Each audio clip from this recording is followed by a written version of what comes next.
Hey boaters, Keith McGowan here. I am the Outboard Dad, here to help you have a better boating experience. Today, we're going to get into a little deeper of this 250 horse OX66 outboard motor, two-stroke fuel injected.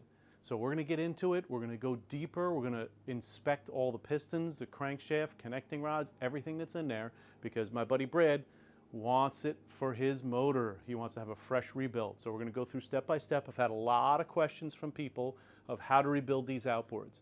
Some of them are still worth rebuilding, but are getting more and more scarce. You have to inspect very closely. If you got a bad crankshaft, I would recommend no, unless you have a donor motor that you already have or you didn't spend a lot of money on with a bunch of extra parts, which is actually what this is for Brad. He already has a 250 that runs great that I rebuilt probably 10 years ago, but he wants to have a backup block. Everything works fine, but we had this motor that was blown that we picked up, and he's taken all the parts, so he has spare parts for everything, and he's going to have a spare block ready to go in case he has an issue with his motor. Don't forget my used outboard motor buying guides for sale on Amazon right now. You can send me an email at keith@outboarddad.com, and I can help you if you send me proof of purchase. I can help you use the diagnostic tool that sponsors today's channel. That's the MR500 from Ansell. Let me show you. So if you've seen any of my videos recently, I've just picked up this Ansell and have been using it on 4-stroke outboard motors. These are for the 4-stroke Yamaha motors. So this needs a charge right now, that's why it's not coming on. I left it sit without it being charged up. So this is not for the OX66, right? This is for the 4-stroke 2002 and newer Yamaha 4-stroke and even the HPDI motors. So check the link below with my discount code and send me any questions. I'm willing to help you with your motor, whether it's a 4-stroke or a 2-stroke, whether you're rebuilding, whatever it is, if you show me proof of purchase for my used outboard motor buying guide at keith@outboarddad.com. So we already split the case on this in previous videos. We have the heads off, so all the bolts came out. If we broke 5-6 bolts, I probably would have just done. Now, I know a lot of you don't say, no, you can drill those out, and yes, you can, but the time that it takes to go through all that, I'm not willing to put in it. I would just farm it out to someone else who's willing to, sell it to them for next to nothing if they're looking to do that, or it'll end up at the scrap yard. But let's see where we're at. Took the first piston out, and I always label my pistons, not only what hole it came out of, but also the orientation. I want it to go back the same way it came in. I also put the bearings back the same way, and I'll show you how to do that when I remove the next one. So let me label this one, and let's see what this piston looks like. Okay, so I labeled it. It also keeps my bearings in place in the same orientation they came out. You'll notice when you split this in half that this is not an even connection. They actually build this, machine it, and then they drill holes in the side, and I'll show you in the next one before I tape it up together, and then they crack it. This way it's an exact fit. When you put it back together, you got to make sure, and I usually take a little pencil. They do make a guide. You can buy a Yamaha tool that goes on here that holds the sides to ensure that it goes back properly. Or you can make sure it gets on there, and then you can take a pencil and rub on the sides before you torque it down all the way to make sure it's lined up. So we'll take a look at this piston. This one is the port side, top piston. And sure, there's a little bit of carbon, nothing crazy. Rings are nice and loose. I don't see any scoring or anything on the piston. So as long as the cylinder measures properly, this will just be a re-ring for this one. And I think it was the lower ones that went bad. So let's start taking the rest of them out, and I'll show you how we do it. So I'm always trying to keep things clean. I'm always covering stuff up with rags. Now we're going to clean all this before it goes back together, but cleanliness is much better. But it's much better to keep it as clean as you can during the process. So I had already loosened all these. So let's crank this one around so we can get to the other bolt. Also, it's a good way to make sure our rotating assembly is not binding anywhere. We go through that first.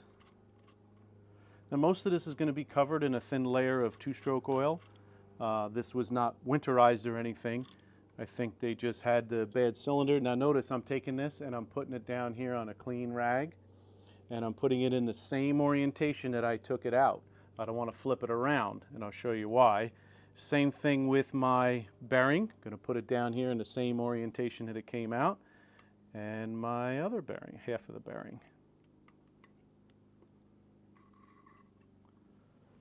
So make sure they stay the same. And now we'll pop this out. Now first thing I want to show you is if I go to put this back on, you can see how they drilled holes through the sides of this and cracked this, right? We can also look at the journals, make sure they're nice and clean, but I don't want to mix up the orientation, so I'm going to put this right back together and label it. And we'll do that with each one by one, get them all labeled.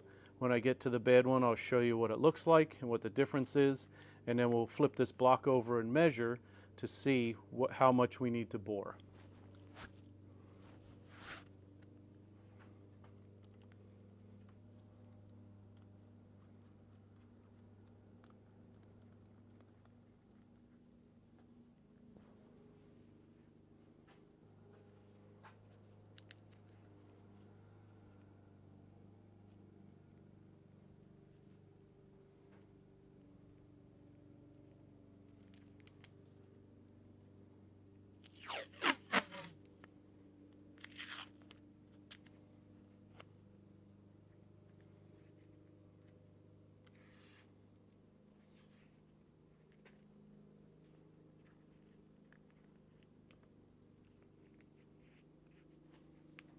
Okay, last piston is the only one that was damaged, so that's out now. And it's the port side bottom. And I pulled the rings off of it, but you can see the damage on the piston here. Not severe, and it didn't spit a ring. The rings actually came off. So I'm curious, probably more like an overheat problem, I would assume. Although I do see something here, you know, not really sure what caused that spot there. Have to look at that a little closer. I don't see any, you know, play in the connecting rod at all, so I don't think that came out. But definitely had a little maybe overheat on this side, or maybe it was just a machining problem that developed over the years. So maybe they were using cheap oil. Ooh, I want to start that debate, right? As long as it's TCW3, you're good. That's fine. You can run whatever you want in your motor. But there are some better. I know some people swear by the AMSOIL. I don't have personal experience with it, but I know people that swear by that, and the Pennzoil that are better oils to use. But I certainly wouldn't run Walmart oil. And I know some guys that say, I've been running Walmart oil for years. Great. I hope it works well. But most of the motors I've rebuilt, they weren't using the manufacturer's oil or a good quality oil. And I think contributed to that. So that's our one bad piston. Now we're going to pull this crankshaft out. I'm going to spin it around and look at all the journals, but all the journals look good on all the rods. And we're going to make sure we capture and check all of our bearings in the center. There's two center bearings. So there's one top bearing and one bottom bearing. So we're going to spin those, make sure there's no like grittiness or anything in there. And we're going to wrap this all up. I'm probably going to spray it up a little bit too with some fogging oil just to keep it from flash rusting and keep it nice and clean. So we'll do that next. So let's see, we'll spin this and we'll take a really close look at all these journals. I could use some white lithium here. Let me get my fogging oil. Just want to spray it up with something to keep it from flash rusting on any of the journals or bearings. And then spin it around a little bit here.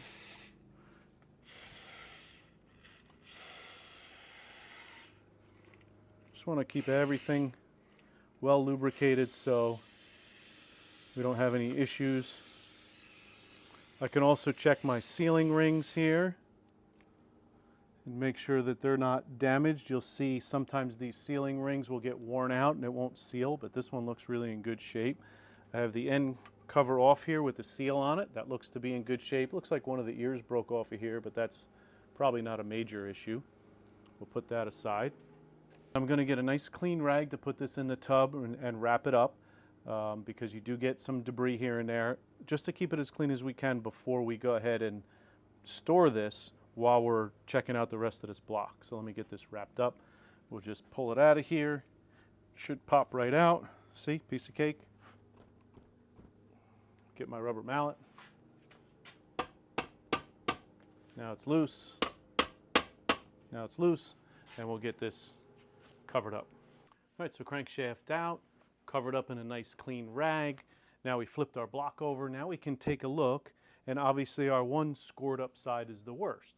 So what we're going to do from here is we had already kind of sanded these surfaces with a flat file and some emery cloth just to be sure.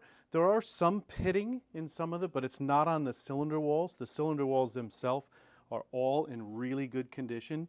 The little bit of pitting is on the outside of the water jacket, and it's more than a little bit, right? It's about halfway corroded through. To me, that's the limit. This is the last time I would rebuild this. If it's more than that, it starts to get too thin. Now you're talking about JB welding.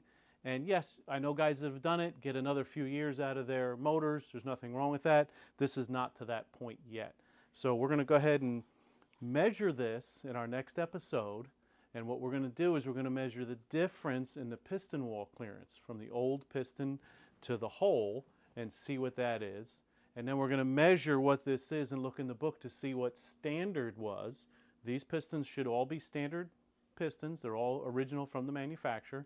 And then we're going to have to hone this or begin to bore it with a honing tool. Can we do that? If you've seen any of my previous videos, we can, and we can do it by hand. And we can do one cylinder larger than the other 5 that are in there and still have a perfectly working engine without a problem. It's pretty cool. So yes, you can do this at home. We're going to go step by step with this procedure. In our next episode, we're going to start with measuring and cleaning up. We're going to get our honing tool out, and we're going to clean this up, get it all the scratches out, and measure again before I order next piston. Most times it's 20 over. Some manufacturers make 10 over pistons, and I think we could probably get away with a 10 over. I'll give you a close-up on this in our next episode. We'll look at them all nice and cleanly, but we're going to go through fine with all of them. So my theory is, and I didn't come up with this on my own, this is old timers that taught me, actually one guy from Cavco Sales out in Chicago, I think, who I get my honing stones and some of my boring and some of my boring bar equipment from. So the theory is I'm going to start with 100 grit even with the cylinders I'm not going to oversize. Now I'm not going to take material off. I just want to get some good deep scratches in there and then go to 200, then go to 300. I'll show you the procedure because I want the oil to hold in that cylinder wall, and that's what gives us longevity out of the motors. The motor that he has now, that Brad has now, I rebuilt 10 years ago, still running strong. He's working on a Grady White project right now, but he wants this as a spare backup. This way, hopefully, he can run for many years to come. So please like, subscribe, send me any comments that you have. Let me know your thoughts on a 2-stroke rebuild versus a 4-stroke rebuild. Have a great day.